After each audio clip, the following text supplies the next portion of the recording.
Hi all, welcome to my channel. Actually ಇದು ನನ್ನ first ever YouTube blog ಆಗಿರುತ್ತೆ, introduction blog. ಸ್ವಲ್ಪ ದಿನ ಮುಂಚೆ ಲೈಕ್ 2 ಡೇಸ್ ಬ್ಯಾಕ್ ನಾನು ಇನ್ಸ್ಟಾಗ್ರಾಮಲ್ಲಿ ಒಂದು ಆಸ್ಕ್ ಮೇ ಕ್ವಶನ್ ಹಾಕಿದ್ದೆ. ಸೊ ಅದನ್ನು ನೀವು ಎಷ್ಟೊಂದು ಕ್ವಶನ್ಸ್ ಕೇಳಿದ್ದಾರೆ. ಆ್ಯಕ್ಚುಲಿ ನಂಗೆ ಬರೀ 2K ಫಾಲೋವರ್ಸ್ ಇದ್ದಾರೆ, ಬಟ್ ಆದರೂ ಎಷ್ಟೊಂದು ಜನ ನನ್ನ ಪರ್ಸ್ನಲ್ ಕ್ವಶನ್ಸ್ ಕೇಳಿದ್ದೀರಾ. ತೀರಾ ಪರ್ಸ್ನಲ್ ಕ್ವಶನ್ಸ್ ನಾನು ಆನ್ಸರ್ ಮಾಡೋಕ್ಕಾಗಲ್ಲ. ಮೇ ಬಿ ಅಪ್ಕಮಿಂಗ್ ಬ್ಲಾಗ್ಸಲ್ಲಿ ನಾನು ಆನ್ಸರ್ ಮಾಡ್ಬೋದು, ಬಟ್ ಬೇಸಿಕ್ ರಿಪೀಟೆಡ್ ಕ್ವಶನ್ಸ್ ಏನಿದೆ ಅದನ್ನು ನಾನು ಆನ್ಸರ್ ಮಾಡೋಕ್ಕೆ ಟ್ರೈ ಮಾಡ್ತೀನಿ. ನಾನು ಎಷ್ಟು ಕಾನ್ಫಿಡೆಂಟಾಗಿ ಮಾತಾಡ್ತೀನಿ ನಂಗೆ ಗೊತ್ತಿಲ್ಲ. ಮೇ ಬಿ ಇದು ನನ್ನ ಫಸ್ಟ್ ಟೈಮ್ ಆಗಿರೋದ್ರಿಂದ ಸ್ವಲ್ಪ ನರ್ವಸ್ ಆಗ್ಬೋದು. ಬಟ್ ಸೊ ನಾನಿಲ್ಲಿ ಯಾರದೇ ನೇಮ್ಸ್ ಮೆನ್ಷನ್ ಮಾಡಲ್ಲ. ಸೊ ಏನು ಕ್ವಶನ್ಸ್ ಕೇಳಿದ್ದಾರೆ ರಿಪೀಟೆಡ್ ಕ್ವಶನ್ಸು ಅದನ್ನೆಲ್ಲ ಒಂದು ಲಿಸ್ಟ್ ಮಾಡಿದ್ದೀನಿ. ಸೊ ಅದ್ರ ಪ್ರಕಾರ ನಾನು ಫಸ್ಟ್ ಕ್ವಶನ್ ಬಂದು ಕೇಳಿದ್ದೀರಾ, ವೇರ್ ಆರ್ ಯು ಫ್ರಮ್. ನಾವು ಬಂದು ಹಾಸನ್ ಅವರು. ಅಪ್ಪ ಅಮ್ಮ ಇಬ್ರದೂ ಹಾಸನ್ನೇ, ಬಟ್ ಸ್ಟಡೀಸು ಸೆಟಲ್ ಆಗಿರೋದೆಲ್ಲ ಬ್ಯಾಂಗ್ಳೂರಲ್ಲಿ. ಸೊ ಎಜುಕೇಷನ್ ಬಗ್ಗೆ ಕೇಳಿದ್ದೀರಾ. ನಾನು BBA ಮತ್ತು MBA ಇನ್ನೇನು ಫೈನಲ್ ಸೆಮ್ಮಲ್ಲಿದ್ದೀನಿ. ಸೊ ನಾನು ಡಿಗ್ರಿ ಮುಗಿಸಿದ್ದು ವಿಜಯ ಮೇನ್ ಕಾಲೇಜ್ RV ರೋಡಲ್ಲಿ. ಆ್ಯಂಡ್ ನಂದು MBA ಕರೆಂಟ್ಲಿ ನಾನು ಏನು ಓದ್ತಾ ಇದ್ದೀನಿ ಅದು ಜೈನ್ ಆನ್ಲೈನ್ ಅದರಿಂದ ಮಾಡ್ತಾಯಿದ್ದೀನಿ. ಸೊ ಇನ್ನೇನು 1 ಸೆಮ್ ಇದೆ, ಅದಾದರೆ ಆಗತ್ತೆ. ಯಾರೋ ಒಬ್ಬರು CGPA ಕೂಡ ಹೇಳಿ ಅಂತ ಹೇಳಿದ್ದೀರಾ. ನಾನೇನು ಫುಲ್ ಲೋ ಆಗಿ ಓದೋ ಸ್ಟೂಡೆಂಟು ಅಲ್ಲ, ತುಂಬ ಹಂಗಂತ ರ್ಯಾಂಕ್ ಸ್ಟೂಡೆಂಟ್ ಅಂತ ಏನಿಲ್ಲ, average student. So total CGPA ಬಂದು ಡಿಗ್ರಿಯಲ್ಲಿ 8.33. ನೆಕ್ಸ್ಟ್ ಕ್ವಶನ್ ಕೇಳಿದ್ದೀರಾ, ಹೂ ಈಸ್ ಯುವರ್ ಸ್ಟ್ರೆಂತ್ ಅಂತ ಕೇಳಿದ್ದೀರಾ. ಸ್ಟ್ರೆಂತ್ ಅಂದರೆ ನಮ್ಮಮ್ಮ ಅಷ್ಟೇ. ನಮ್ಮಮ್ಮ ತುಂಬ ಸ್ಟ್ರಾಂಗ್. ಸೊ ಅವರಿಂದನೇ ನಾನು ಮೇ ಬಿ ಇಷ್ಟೊಂದು ಸ್ಟ್ರಾಂಗ್ ಆಗಿರೋದಕ್ಕೆ ಕಾರಣ. ಸೊ ಸ್ಟ್ರೆಂತ್ ಬಂದು ನಾನು ಯಾವಾಗಲೂ ನಮ್ಮಮ್ಮನ್ನೇ ಹೇಳ್ತೀನಿ, ಸ್ಟ್ರೆಂತ್ ಅವರೇ. ನನಗೆ ಪ್ರತಿ ಒಂದಕ್ಕೂ ಸಪೋರ್ಟ್ ಮಾಡೋದು ನಮ್ಮಮ್ಮನೇ. ನೆಕ್ಸ್ಟ್ ಕೇಳಿದ್ದೀರಾ, what motivated you to start YouTube channel. Motivation ಅಂತ ಏನಿಲ್ಲ, ನನ್ನ ಫ್ರೆಂಡ್ಸ್ ಎಲ್ಲ ಹೇಳೋರು ಚಾನಲ್ ಸ್ಟಾರ್ಟ್ ಮಾಡು, ಟ್ರೈ ಮಾಡು ಅಂತ. ಜಾಸ್ತಿ ಮೋಟಿವೇಟ್ ಮಾಡಿರೋದು ಅಂದರೆ ನಮ್ಮ ಅಕ್ಕ. ಸೊ ಅವಳು ಯೂಟ್ಯೂಬ್ ಚಾನಲ್ ಇದೆ ಅವಳದು ಕೂಡ. ಅವಳು ಮಾಡ್ತಾಯಿದ್ಲು, ನಾನು ನೋಡ್ತಾಯಿದ್ದೆ. ಬಟ್ ನಂಗೆ ಯೂಟ್ಯೂಬ್ ಬಗ್ಗೆ ಎಲ್ಲ ಅಷ್ಟು ಇಂಟ್ರೆಸ್ಟ್ ಏನೂ ಇರಲಿಲ್ಲ, ಯಾಕಂದರೆ ನಾನು ಮಾಡ್ತಾಯಿರೋ ಕೆಲಸ ಎಲ್ಲ ಮ್ಯಾನೇಜ್ ಮಾಡೋಕ್ಕೆ ನನ್ನ ಕೈಲಿ ಆಗ್ತಾ ಇರಲಿಲ್ಲ. ಸೊ ಯೂಟ್ಯೂಬೆಲ್ಲ ಇರಲಿಲ್ಲ. ಆವಾಗವಾಗ ಏನಾದ್ರು ರೀಲ್ಸ್ ಮಾಡ್ತಾಯಿದ್ದೆ. ಮುಂಚೆ PU ಟೈಮ್, ಕಾಲೇಜ್ ಟೈಮಲ್ಲೆಲ್ಲ ತುಂಬ ರೀಲ್ಸ್ ಮಾಡ್ತಾಯಿದ್ದೆ. ಬಟ್ ಕೆಲಸಕ್ಕೆ ಯಾವಾಗ ಕೆಲಸ ಎಲ್ಲ ಶುರು ಆಯಿತು ಅವಾಗೆಲ್ಲ ನಂಗೆ ಟೈಮ್ ಸಿಕ್ಕಿಲ್ಲ, ನಾನು ಸ್ಟಾಪ್ ಮಾಡಿದ್ದೆ. ಸೊ ಮತ್ತೆ ಕಂಟಿನ್ಯೂ ಮಾಡೋಣ ಅಂತ ಅಂದ್ಬಿಟ್ಟು ಸ್ಟಾರ್ಟ್ ಮಾಡಿದ್ದು. ಬಟ್ ಯೂಟ್ಯೂಬ್ ಸುಮ್ಮನೆ ಸ್ಟಾರ್ಟ್ ಮಾಡಿದೆ, ನನಗೇನು ಐಡಿಯಾ ಇರಲಿಲ್ಲ. ಬಟ್ ನಮ್ಮ ಅಕ್ಕ ಹೇಳ್ತಾ ಇದ್ಲಿ ಯಾವಾಗಲೂ, ನೀನು ಸ್ಟಾರ್ಟ್ ಮಾಡು, ಚೆನ್ನಾಗಿ ಓಡುತ್ತೆ, ಟ್ರೈ ಮಾಡು ಅಂತೆಲ್ಲ ನಮ್ಮ ಅಕ್ಕ ಜಾಸ್ತಿ ಮೋಟಿವೇಟ್ ಮಾಡ್ತಾ ಇದ್ದಿದ್ದು ನನ್ನ.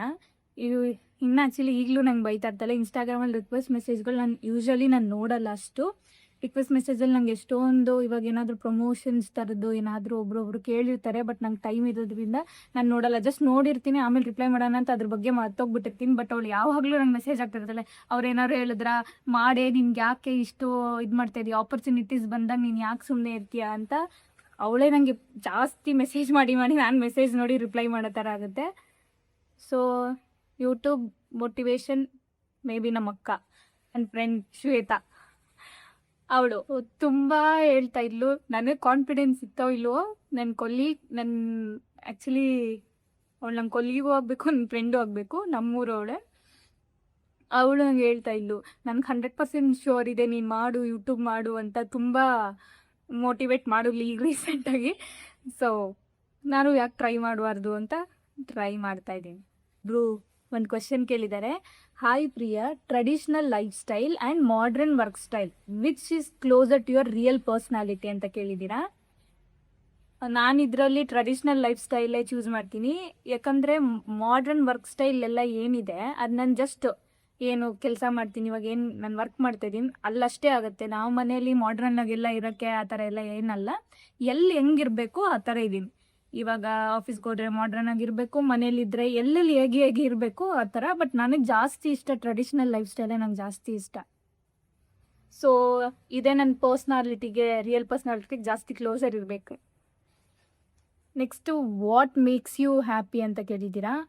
ಹ್ಯಾಪಿ ಏನಿಲ್ಲ, ಪೀಸಾಗಿರಬೇಕು. ಮೇಯ್ನ್ ನನಗೆ ಪೀಸ್ ಲೈಫ್ ಇಷ್ಟ.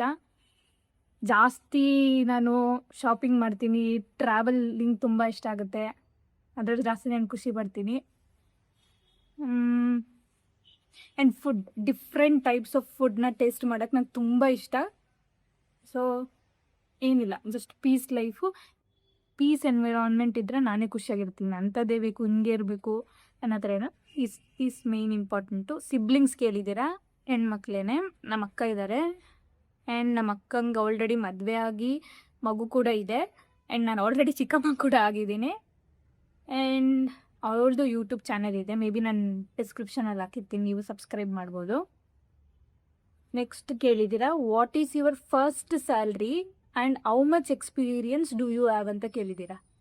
ಸೊ ಇದು ಆ್ಯಕ್ಚುಲಿ ಇದು ಹೇಳೋಕ್ಕಿಂತ ಮುಂಚೆ ನಾನು ಒಂದು ಕ್ಲಿಯರ್ ಮಾಡಬೇಕು. ಫಸ್ಟ್ ಸ್ಯಾಲ್ರಿ ಅಂತ ಅಂದರೆ ನಾನು ತುಂಬ ಬೇಗ ರೆಸ್ಪಾನ್ಸಿಬಿಲಿಟೀಸ್ ತೊಗೋಬೇಕಾಯಿತು, ನಾನು ನಮ್ಮ ಅಕ್ಕ. ಸೊ ನಾವು ಫಸ್ಟ್ PU ಇದ್ದಾಗ ಟ್ಯೂಷನ್ ಸ್ಟಾರ್ಟ್ ಮಾಡಿದ್ವಿ. ಸೊ ಎಲ್ಲ ಆಲ್ಮೋಸ್ಟ್ ಒಂದು 23-24 ಮೆಂಬರ್ಸ್ ಟ್ಯೂಷನ್ಸಿಗೆ ಬರ್ತಾಯಿದ್ರು. ನಾನು ಸೆಕೆಂಡ್ PUಗೆ ಬಂದಿದ್ದ ತಕ್ಷಣ ನಮ್ಮ ಅಕ್ಕಂಗೆ ಮದುವೆ ಆಯಿತು. ಸೊ ನಾನು ಆ ಜರ್ನಿನ ಕಂಟಿನ್ಯೂ ಮಾಡಿದೆ. ಇಬ್ಬರು ಟ್ಯೂಷನ್ಸ್ ತೊಗೋತಾ ಇದ್ವಿ. ಅವಳ ಲೈಫ್ ಎಂಟರ್ ಆದಳು. ಸೊ ನಾನು ಅದನ್ನು ಕಂಟಿನ್ಯೂ ಮಾಡಿದೆ. ಆಲ್ಮೋಸ್ಟ್ ನಾನು ಇಲ್ಲಿ ತನಕ ನಾನು ಇವಾಗ ಪ್ರೆಸೆಂಟ್ ನಾನು ಏನು ಕಂಪ್ನಿಯಲ್ಲಿ ವರ್ಕ್ ಮಾಡ್ತಾ ಇದ್ದೀನಿ ಅಲ್ಲಿ 2 years ಎಕ್ಸ್ಪೀರಿಯೆನ್ಸ್ ಇದೆ. ಬಟ್ ನಾನು ಇಲ್ಲಿವರೆಗೂ ವರ್ಕ್ ಮಾಡ್ಕೊ ಬಂದಿರೋ ಜರ್ನಿ ನೋಡಿದ್ರೆ ನಂಗೆ total almost 10th year ನಂದಿದು. 10th year ಕೆಲಸ ಮಾಡೋ ವರ್ಷ ನಾನು ಎಲ್ಲೂ ಗ್ಯಾಪ್ ಕೊಟ್ಟಿಲ್ಲ. ಫಸ್ಟ್ PU ಶುರು ಮಾಡಿದ್ದು ನಾನು ಟ್ಯೂಷನ್ಸ್ ತೊಗೊಳೋದಕ್ಕೆ. ಸೆಕೆಂಡ್ PU ಕಂಟಿನ್ಯೂ ಮಾಡಿದೆ. ಸೆಕೆಂಡ್ PU ಮುಗ್ದಿದ ತಕ್ಷಣ ಸ್ವಲ್ಪ ಕೊರೋನಾ ಎಲ್ಲ ಬಂದಿತ್ತಲ್ಲ, ಆಗ ನಮಗೆ ಗ್ಯಾಪ್ ಆಯಿತು. ಆಗಲೂ ಕೂಡ ನಾನು ಟ್ಯೂಷನ್ಸ್ ಕಂಟಿನ್ಯೂ ಮಾಡಿದೆ. ಅವಾಗ ನಾನು ವರ್ಕ್ ಕೂಡ ಮಾಡಿದೆ. ಜಯನಗರಲ್ಲಿ ನಾನು ಒಂದು ಸ್ಮಾಲ್ ನಗರಲ್ಲಿ ನಾನು ವರ್ಕ್ ಮಾಡ್ತಾಯಿದ್ದೆ. ಅಲ್ಲಿ ಸ್ಕೈ ಕ್ರ್ಯೂ ಏವಿಯೇಷನ್. ಸೊ ನನ್ನ ಫಸ್ಟ್ ಸ್ಯಾಲ್ರಿ ನಾನು ಏನಾದ್ರು ತೊಗೋಬೇಕು ಅಂತ ಅಂದರೆ ನಾನು ಟ್ಯೂಷನ್ಸಿಂದ ಫಸ್ಟ್ ಸ್ಯಾಲ್ರಿ ನಾನು ಕೌಂಟ್ ಮಾಡಬೇಕು ಅಂದರೆ ನಾನು ಟ್ಯೂಷನ್ಸಿಂದ ಮಾಡಿದ್ದು. ಸೊ ಟ್ಯೂಷನ್ಸಿಂದ ನಂಗೆ ಬರ್ತಾಯಿದ್ದು ಮಂತ್ಲಿ 18K to 19K ಬರ್ತಾಯಿತ್ತು. ಆಲ್ಮೋಸ್ಟ್ 23-24 ಮೆಂಬರ್ಸ್ ಬರ್ತಾಯಿದ್ರು. ನಾವು 8, 9, 10th ತನಕನೂ ನಾವು ಟ್ಯೂಷನ್ಸ್ ಮಾಡ್ತಾಯಿದ್ವಿ. ಆ್ಯಂಡ್ ಸೆಕೆಂಡ್ PU ಮುಗ್ದಿದ ತಕ್ಷಣ ಇದರಲ್ಲೇ ಸ್ಕೈ ಕ್ರ್ಯೂ ಏವಿಯೇಷನ್ ಅಂತ ಅಲ್ಲಿ ಕೂಡ ನಾನು ಕೆಲಸ ಮಾಡಿದೆ. ನಾನೇನಾದ್ರು ಪ್ರಾಪರಾಗಿ ಕೆಲಸ ಮಾಡೋಕ್ಕೆ ಆಚೆ ಹೋಗಿ ನಾನು ದುಡಿಯೋ ಫಸ್ಟ್ ಸ್ಯಾಲ್ರಿ ಬಂದು 12,000 ಆಗಿರುತ್ತೆ. ಸೊ ನಂಗೆ ಅಲ್ಲಿ ಬರೀ 12K ಪೇ ಮಾಡ್ತಾಯಿದ್ರು. ಬಟ್ ಆದ್ರೂ ಬೇಗ ರೆಸ್ಪಾನ್ಸಿಬಿಲಿಟೀಸ್ ಪರ್ಸ್ನಲ್ ರೀಸನ್ಸಿಂದ ತೊಗೋಬೇಕಾಗಿರೋದ್ರಿಂದ ಓಕೆ ಫೈನ್ ತೊಗೊಳ್ಳೋಣ ಮಾಡೋಣ, ಇನ್ನೇನು ಫಸ್ಟೇ ನಮಗೇನು ಕೊಡ್ತಾರೆ, ಬರೀ ನನ್ನ ಎಜುಕೇಷನ್ ಬರೀ 12th ಸ್ಟ್ಯಾಂಡರ್ಡ್ ಆಗಿದೆ ಅಲ್ಲ ಅಂತ ಅಂದ್ಬಿಟ್ಟು ಅಲ್ಲೂ ಕೂಡ ಮಾಡಿದೆ. ಸೊ ಅದು ನನಗೆ ಹೆಂಗೆ ಮ್ಯಾನೇಜ್ ಮಾಡ್ತಾಯಿದ್ದೆ ಅಂದರೆ ಕಾಲೇಜ್ ಮ್ಯಾನೇಜ್ ಮಾಡ್ತಾಯಿದ್ದೆ, ಟ್ಯೂಷನ್ಸ್ ಮ್ಯಾನೇಜ್ ಮಾಡ್ತಾಯಿದ್ದೆ, ಕೆಲಸ ಕೂಡ ಹೋಗ್ತಾಯಿದ್ದೆ, ಆ ಥರ ಮ್ಯಾನೇಜ್ ಮಾಡಿದ್ದೀನಿ. ಸೊ ಅದಾಗಿದ್ದ ತಕ್ಷಣ ನನಗೆ ಡಿಗ್ರಿ ಮ್ಯಾನೇಜ್ ಮಾಡೋಕ್ಕಾಗ್ತಿರಲಿಲ್ಲ, ಕೆಲಸ ಎಲ್ಲ ಮಾಡೋಕ್ಕಾಗಲ್ಲ ಅಂತ ಅಂದ್ಬಿಟ್ಟು ಅಲ್ಲಿ ನಾನು ಡ್ರಾಪ್ಔಟ್ ಮಾಡಿದೆ. ಕೆಲಸ ಬಿಟ್ಟು ಟ್ಯೂಷನ್ಸ್ ಮಾತ್ರ ಕಂಟಿನ್ಯೂ ಮಾಡಿದೆ.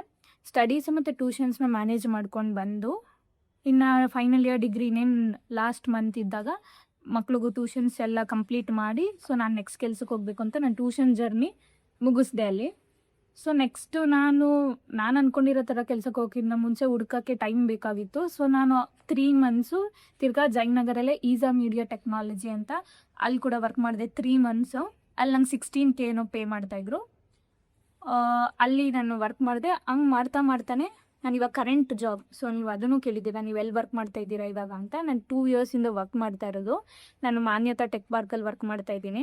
ಸೊ ಮೇನ್ ಬ್ರಾಂಚ್ ಬಂದು ಬಾಗ್ಮನೆಯಲ್ಲಿರೋದು. ಸೊ 2 ಕಡೆನೂ ವರ್ಕ್ ಮಾಡ್ತೀನಿ. ಸೊ ಕರೆಂಟ್ ನಾನು ಏನು ಜಾಬ್ ಮಾಡ್ತಾಯಿದ್ದೀನಿ ಅಲ್ಲಿ 2 years ಎಕ್ಸ್ಪೀರಿಯೆನ್ಸ್ ಇದೆ ನನಗೆ. ಸೊ ಇದು ನಂದು ಕೆಲಸದ ಜರ್ನಿ. ಆಲ್ಮೋಸ್ಟ್ 10 years ಗ್ಯಾಪ್ ಇಲ್ದಲೇ ವರ್ಕ್ ಮಾಡಿಕೊಂಡೇ ಬಂದಿದ್ದೀನಿ. ಸೊ ಹಂಗೇನಿಲ್ಲ, ಹಾರ್ಡ್ ವರ್ಕ್ ಮಾಡ್ತಾಯಿದ್ದೀನಿ. ನನಗೆ ಖುಷಿ ಇದೆ, ನನಗೆ ಏನು ನಾನು 10 yearsಯಿಂದನೂ ವರ್ಕ್ ಮಾಡ್ತಾಯಿದ್ದೀನಿ ಆ ಥರ ಹಂಗೇನಿಲ್ಲ. ಯಾಕಂದರೆ ಮನೆ ಜವಾಬ್ದಾರಿ ತಗೊಳ್ಳೋ ರೆಸ್ಪಾನ್ಸಿಬಿಲಿಟಿ ಬೇಗನೆ ಪರ್ಸ್ನಲ್ ರೀಸನ್ಸಿಂದ ತೊಗೋಬೇಕಾಯಿತು. ಸೊ ತಗೊಂಡು ನನಗೆ ಪ್ರೌಡ್ ಫೀಲಿಂಗ್ ಇದೆ. ನಾನು ಎಷ್ಟು ಕಷ್ಟಪಟ್ಟು ಮನೆಗೆ ನಾನು ಅಷ್ಟು ನಮ್ಮ ಅಮ್ಮಂಗೆ ಸಪೋರ್ಟ್ ಮಾಡಿಕೊಂಡು ಪ್ರತಿಯೊಂದೂ ಮಾಡ್ತಾಯಿದ್ದೀನಿ ಅನ್ನೋದನ್ನ ನಂಗೆ ಪ್ರೌಡ್ ಫೀಲ್ ಇದೆ actually. And main last question ನಾನು ಆನ್ಸರ್ ಮಾಡಬೇಕಾಗಿರೋದು, ಎಷ್ಟೊಂದು ಎಲ್ಲ ಕಲೆಕ್ಟ್ ಮಾಡಿದ್ದೀನಿ. ಇವಾಗ ಪಾಸಿಟಿವ್ ಅಂದರೆ ನೆಗೆಟಿವು ಇರುತ್ತಲ್ವ. ಸೊ ಯಾರೋ ನನಗೆ ಎಲ್ಲರೂ ಅಲ್ಲ, ಆಲ್ಮೋಸ್ಟ್ ಯೂಶಲಿ ನಾನು ಯಾವಾಗ ಐಫೋನ್ದೆಲ್ಲ ಪೋಸ್ಟ್ ಮಾಡಿದ್ದೆ ಅವಾಗಲೂ ನಂಗೆ ಕಮೆಂಟ್ಸ್ ಬಂದಿತ್ತು, ಮೆಸೇಜಲ್ಲಿ ಸ್ಟೋರಿಗೆ ರಿಪ್ಲೈ ಮಾಡಿದರು. ಇವಾಗಲೂ ನಂಗೆ ಯಾರೋ ಕೇಳಿದ್ದಾರೆ, ರಿಚ್ ಕಿಡ್ಡು ಶೋಕಿ ಮಾಡ್ತೀರಾ ನೀವು ಹಂಗೆ ಹಿಂಗೆ ಅಂತ. ಫಸ್ಟ್ ಶೋಕಿ ಅನ್ನೋದು ಏನೂ ಇಲ್ಲ. ಶೋಕಿ ಬಂದು ನಾನು ನಿಮ್ಮಪ್ಪನ ದುಡ್ಡಲ್ಲೂ ಮಾಡ್ತಾ ಇಲ್ಲ, ಇಲ್ಲ ನಮ್ಮಪ್ಪನ ದುಡ್ಡಲ್ಲೂ ಮಾಡ್ತಾ ಇಲ್ಲ. ನಾನು ಕಷ್ಟಪಟ್ಟು ದುಡ್ದಿರೋ ದುಡ್ಡಲ್ಲೇ ನಾನು ಮಾಡ್ತಾ ಇದ್ದೀನಿ. ಹಾಗಂತ ನಾನೇನೋ ದುಡಿತೀನಿ ಆ ದುರಂಕಾರದಿಂದ ನಾನು ಹೇಳೋಕ್ಕೆ ಇಷ್ಟಪಡಲ್ಲ. ನಾನು ಕಷ್ಟಪಟ್ಟು ದುಡಿದು ನಂಗೆ ಏನು ಇಷ್ಟ ಅದನ್ನು ಬೇರೆಯವ್ರು ಯಾರ ಮೇಲೂ ಡಿಪೆಂಡ್ ಆಗ್ದಲೆ, ನನ್ನ ಮನೆಯವ್ರ ಮೇಲೂ ಡಿಪೆಂಡ್ ಆಗ್ದಲೆ ನಂಗೆ ಇಷ್ಟ ಇರೋದನ್ನು ನಾನು ಮಾಡ್ತಾಯಿದ್ದೀನಿ. ಹಾಗಂತ ನಾನು ಎಲ್ಲನೂ ಸ್ಯಾಲ್ರಿ ಫುಲ್ ಮಜಾ ಮಾಡ್ತೀನಿ ಅಂತ ಏನಿಲ್ಲ. 99% ಲೈಕ್ 95% ಆಫ್ ದಿ ಸ್ಯಾಲ್ರಿ ನಾನು ಮನೆಗೆ ಕೊಡ್ತೀನಿ. 5% ನಂಗೆ ಏನು ಇಷ್ಟ, ಇವಾಗ ನಾವೇ ಎಷ್ಟು ದುಡಿತಾ ಇದ್ದೀವಿ ನಾವೇ ಖರ್ಚು ಮಾಡ್ಕೊಳ್ಳಿಲ್ಲ ಅಂದರೆ ಹೆಂಗಿರುತ್ತೆ. ಸೊ ಇಷ್ಟು ಏನು 10 ಇಯರ್ಸ್ ಜರ್ನಿ ಇದೆ. ಅವಾಗಿನಿಂದ ನಾನು ಸಣ್ಣ ವಯಸ್ಸಿಂದನೂ ಲೈಕ್ ನಾನು ಬೇಗ ರೆಸ್ಪಾನ್ಸಿಬಿಲಿಟಿ ತೊಗೊಂಡೆ ಆಗಿಂದನೂ ನಂಗೆ ಅನ್ನಿಸ್ತಾ ಇತ್ತು. ಸೊ ನನಗೆ ನಾನು ಆ್ಯಕ್ಚುಯಲ್ ಜಾಬ್ ಯಾವಾಗ ನಾನು ಹೊರಗೆ ನಾನು ಎಜುಕೇಷನ್ ಬೇಸ್ ನಾನು ಮಾಡಿರ್ತೀನಿ, ಆವಾಗ ನಮ್ಗೆ ಏನು ಇಷ್ಟ ಆಗುತ್ತೆ ನಾನು ಅದನ್ನು ಮಾಡೋಣ ಅಂತೆಲ್ಲ ನನ್ನ ಮೈಂಡಲ್ಲಿತ್ತು. ಸೊ ನಾನು ಇವಾಗ ಕಷ್ಟಪಟ್ಟು ನಂಗೆ ಏನು ಇಷ್ಟ ಅದನ್ನು ನಾನು ಮಾಡ್ತಾಯಿದ್ದೀನಿ. ನಂಗೆ ಯೂಶ್ವಲಿ ನಾನು ಕೇಳಲೂ ಇದ್ದೀನಿ, ನನ್ನ ಸುತ್ತಮುತ್ತ ನನಗೆ ಕಮೆಂಟ್ಸ್ ಬಂದಿರೋದು ಇದೆ, ಶೋಕಿ ಇವಳ ಎಲ್ಲಿ ಮೇಂಟೈನ್ ಮಾಡೋಕ್ಕಾಗುತ್ತೆ, ಇವಳು ಬರೀ ಶೋಕಿ ಮಾಡ್ತಾಳೆ, ಎಲ್ಲಿ ಕೆಲಸ ಮಾಡ್ತಾಳೆ, ಜಸ್ಟ್ ಇನ್ಸ್ಟಾಗ್ರಾಮ್ ಸ್ಟೋರೀಸಿಂದ ಇಲ್ಲಾಂದರೆ ಏನೋ ನಾವು ಪಬ್ಲಿಕ್ ಪ್ಲ್ಯಾಟ್ಫಾರ್ಮಿಂದ ಏನು ಪೋಸ್ಟ್ ಮಾಡ್ತೀವಿ ಅದ್ರ ಬಗ್ಗೆ ಎಲ್ಲ ಜಡ್ಜ್ಮೆಂಟ್, ಅದರಿಂದ ಜಡ್ಜ್ ಮಾಡೋದು ನಿಜವಾಗ್ಲೂ ತಪ್ಪು. ನಮ್ಮ ಪರ್ಸ್ನಲ್ ಲೈಫೇ ಬೇರೆ ಥರ ಇರುತ್ತೆ. ನಾವು ಎಷ್ಟು ಕಷ್ಟಪಟ್ಟಿರ್ತೀವಿ, ಆಲ್ಮೋಸ್ಟ್ ನಾವಿಷ್ಟು ಇವಾಗ ಹಿಂಗಿದ್ದೀವಿ ಅಂತ ಅಂದರೆ ನಾವು ನಿಜವಾಗ್ಲೂ ತುಂಬ ಹಾರ್ಡ್ ವರ್ಕ್ ಮಾಡಿ, ನಿಜ ನಾನು ಹೇಳಬೇಕು ಅಂದರೆ ನಾನು ತುಂಬ ಹಾರ್ಡ್ ವರ್ಕ್ ಮಾಡಿರೋದ್ರಿಂದನೇ ನಂಗೆ ಇವಾಗ ನಾನು ಖುಷಿಯಾಗಿದ್ದೀನಿ, ಹ್ಯಾಪಿ. ನಾನು ಏನು ಕೆಲಸದ ಜರ್ನಿ ಇದೆ ಫೈನ್. ನಾನು ಇವಾಗ ಯಾರೋ ನನ್ನ ಕಮೆಂಟ್ಸ್ ಎಲ್ಲ ನಂಗೆ ಕೇಳಿಸ್ಕೊಂಡಿದ್ದೀನಿ, ಅವಳನ್ನ ಎಲ್ಲಿ ಮೇಂಟೈನ್ ಮಾಡ್ತಾ ಅದೆಲ್ಲ ನಾನು ಹೇಳಿದ್ನಲ್ಲ. ಸೊ ಯಾರು ಈ ಬ್ಲಾಗ್ ನೋಡ್ತಾ ಇರ್ತಾರೆ, ಇಲ್ಲ ನನ್ನ ಬಗ್ಗೆ ಯಾರು ಆ ಥರ ಎಲ್ಲ ಲೈಕ್ ಕಮೆಂಟ್ ಮಾಡಿರ್ತೀರ, ಶ್ಯೂರ್ ನಿಮಗೆ ಇಲ್ಲಿ ಪಕ್ಕಾ ಆನ್ಸರ್ ಸಿಕ್ಕಿರುತ್ತೆ. ನಾನು ಶೋಕಿ ಎಲ್ಲ ಏನಿಲ್ಲ, ನಂಗೆ ಇಷ್ಟ ಆಗಿದ್ದ ಕೆಲಸ ನಾನು ಮಾಡ್ತಾಯಿದ್ದೀನಿ ಅಷ್ಟೆ. ಆ್ಯಂಡ್ ಎಷ್ಟೊಂದು ಜನ ಕೆಲಸದ ಬಗ್ಗೆ ರೆಫರ್ ಮಾಡೋದು ಕೇಳಿದ್ದೀರಾ. ನಾನು ಆದಷ್ಟು ಯಾರ್ಯಾರು ನಂಗೆ ಮೆಸೇಜ್ ಮಾಡಿದ್ದೀರಾ ಅವ್ರಿಗೆಲ್ಲರಿಗೂ ನಾನು ಹೇಗೆ ಅಪ್ಲೈ ಮಾಡೋದು ಏನು ಅಂತ ನಾನು ಪರ್ಸ್ನಲಾಗೇ ಮೆಸೇಜ್ ರಿಪ್ಲೈ ಮಾಡಿದ್ದೀನಿ, ಹೆಂಗೆ ಏನು ಅಂತ ಎಲ್ಲ. ಇನ್ನೊಂದು ಏನು ಅಂದರೆ ನಾವು ರೆಫರ್ ಮಾಡಿದ್ರು ಅಷ್ಟು ಯಾರನ್ನೂ ಸೆಲೆಕ್ಟ್ ಮಾಡಲ್ಲ. ಯೂಶ್ವಲಿ ನಮ್ದು ಆಲ್ಮೋಸ್ಟ್ ನಾವೇ ನಮ್ಮ ಸುತ್ತಮುತ್ತ ಇರೋ ಫ್ರೆಂಡ್ಸ್ನೆಲ್ಲ ಆಲ್ಮೋಸ್ಟ್ ನಾವು ರೆಫರ್ ಮಾಡಿದ್ರು ಅವ್ರಿಗೆ ಯಾರು ಬೇಕು ಆ ಥರನೇ ತೊಗೊತಾರೆ. ಸೊ ನಾನು ಯಾರು ಮೆಸೇಜ್ ಮಾಡಿದ್ದೀರಾ ನಿಮ್ಗೆ ಆಲ್ರೆಡಿ ನಾನು ಮೆಸೇಜ್ ಕಳಿಸಿದ್ದೀನಿ. ಬಂದು ಬೇಸಿಕ್ ಇಂಟ್ರಡಕ್ಷನ್ ವ್ಲಾಗ್ ಆಗಿರುತ್ತೆ. ನನಗೇನು ಆ ಥರ ಪರ್ಟಿಕ್ಯುಲರಾಗಿ ಇದೇ ಥರ ಮಾಡಬೇಕು ಅದೇ ಥರ ಮಾಡಬೇಕು ಅಂತ ವ್ಲಾಗ್ಸ್ ಏನು ಹಂಗಲ್ಲ. ಜಸ್ಟ್ ರ್ಯಾಂಡಮಾಗಿ ನನ್ನ ಲೈಫ್ ಸ್ಟೋರೀಸ್ ಹೆಂಗಿರುತ್ತೆ ಅದನ್ನು ತೋರಿಸ್ಬೇಕು ಅಂತ ಅಂದ್ಕೊಂಡಿದ್ದೀನಿ. ಆ್ಯಂಡ್ ಸೊ ಎಲ್ಲರೂ ಸಪೋರ್ಟ್ ಮಾಡಿ, ಸಬ್ಸ್ಕ್ರೈಬ್ ಮಾಡಿ, ಶೇರ್ ಮಾಡಿ. ಓಕೆ, ಬಾಯ್ ಬಾಯ್.